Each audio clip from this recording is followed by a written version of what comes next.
الشيطان الرجيم بسم الله الرحمن الرحيم لازم عقيدة إسلامية من مدرسة قدرمن مدير صاحب معزز أستاذانو أو زينو شاگردانو السلام عليكم ورحمة الله وبركاته قدرمن نغوړم چې د اسلامي جامعه یو تن تکړه شاګرد ښاغلی شیر محمد سره د موږ د لاندو سوالونو ځوابونه راکړي په سر کې خپل ځان حضرت ته ورمعرفي کړه.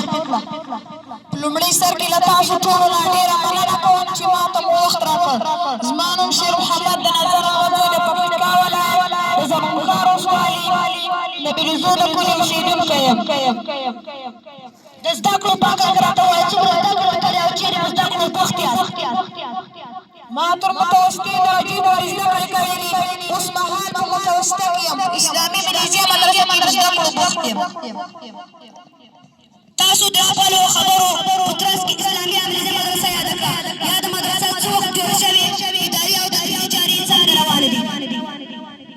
دا مدرسه د اسلامي عراق د فتح وروسته د دې ولسوالۍ په دې کلي کې 1402 هجري شمسي کال کې جوړه شوه او د ادارې تدریسي چارې د پوهنې وزارت د لایحې مطابق روانې دي.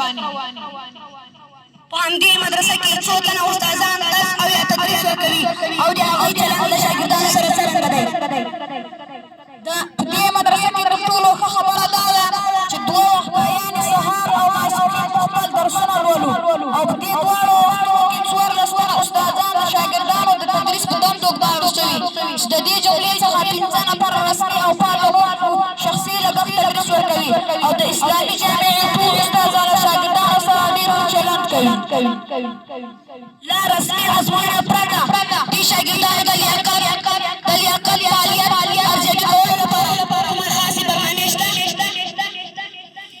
هو، دا مدرسه زموږ د ارزیابۍ لپاره مختلفې برنامې لري. لکه په ټولنیزو جلسو کې د شاګردانو ګډون، د هغوی تقریرونه او ویناوې اورېدل. همدارنګه هر استاد په صنفونو کې د شاګردانو سره په تحریري او تقریري طریقو څخه کار اخلي.